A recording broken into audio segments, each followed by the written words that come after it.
Hey guys, today we're gonna check out the Smile Dog creepypasta.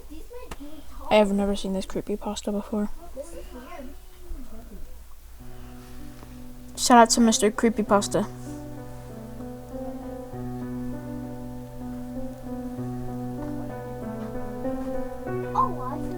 You've heard of Smile Dog, right? No. Just no to this picture. I've heard of the Smile Dog, but never heard the story. That terrifying picture of a husky smiling and in a demonic way? Mm-hmm. Yeah, that one. Mm-hmm. Well, I was looking at internet memes and scary stories a few months ago. Mm-hmm. I stumbled across an urban legend video which I found interesting. I watched the video and it told of a few basic facts about spontaneous human combustion and sleep paralysis. The video also contained a couple of screamers to kill the mood a little. The end story was of Smile Dog. Mm-hmm. It simply presented the picture and told the viewer the legend. I researched it a bit more and found it to be terrifying but quite cool. Mm-hmm. I began talking about it to my friends in school the next day. It turned out something of a common interest. People would often use it jokingly, like in a history lesson our teacher told us. He collapsed on the floor. And my friend leaned towards me and said, "I guess he saw Smile Dog." And it would often make us laugh. We then found other stories such as Red Mist or Squidward Suicide, Candle Yeah, Cove. I've heard those. Then we dropped the subject of Smile Dog for a while after that. In our school, we often talked to this boy, and his name was Michael. He was a strange child. He never spoke to us, and he would often keep to himself. The quiet kid, the shooter. He had no idea where he would be at lunchtime. He wouldn't be hanging out with us, but we found it not to be of our concern. Oh, not this He'd picture. often leave lessons early to visit a hospital as he was a rather sickly child. He told me only a few of his afflictions, the most noticeable being epilepsy, schizophrenia.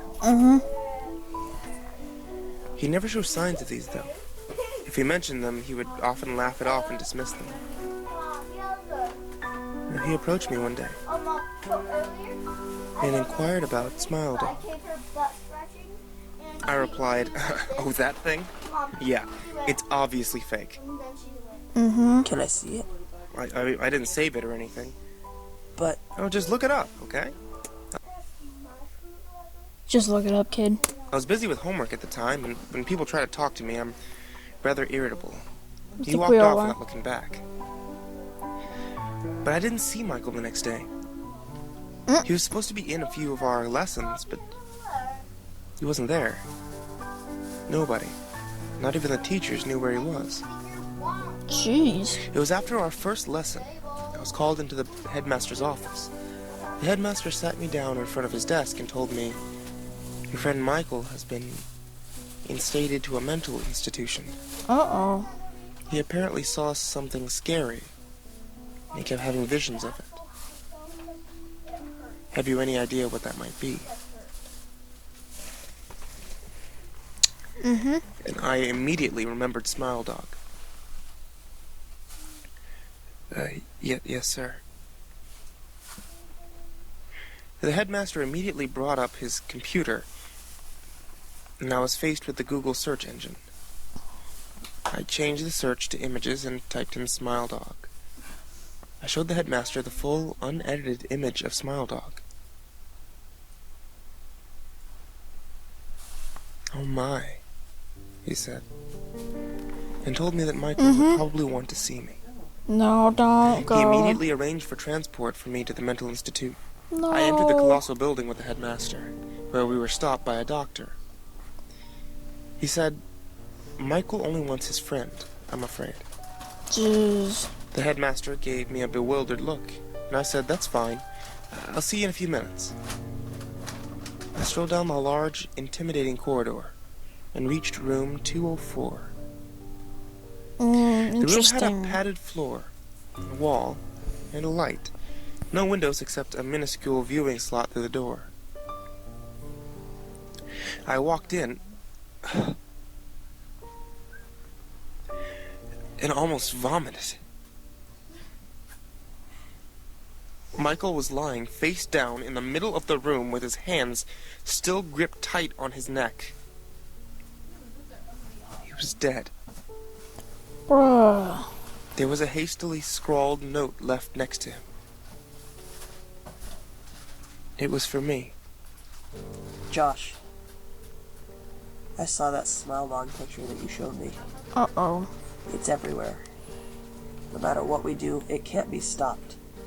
It appears in the brightest moments of your life. It'll always be marching, never moving. It will not go away.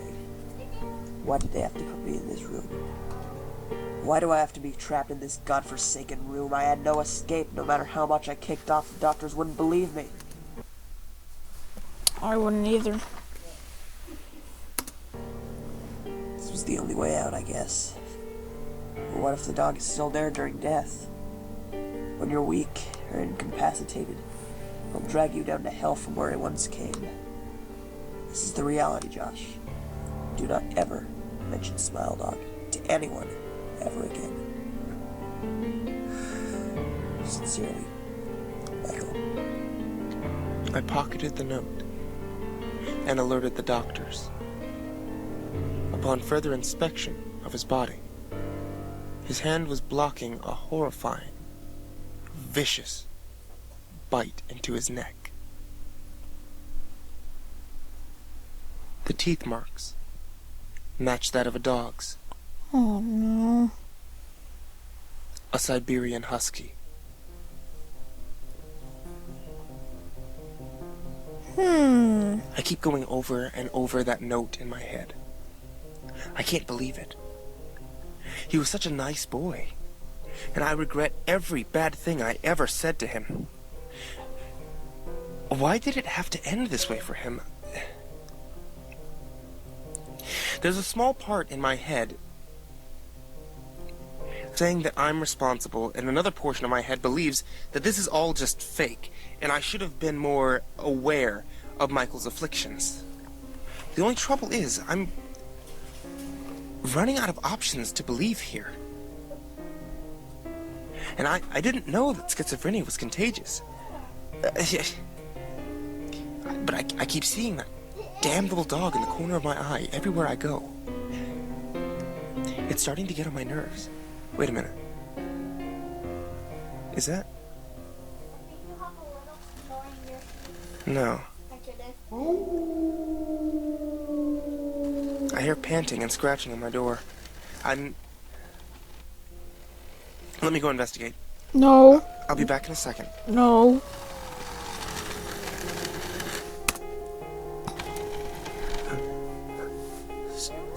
Spread the word. We're good.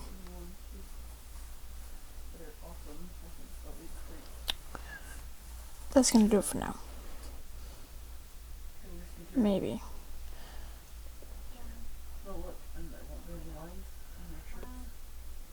Yeah, it's gonna do it for now. Later.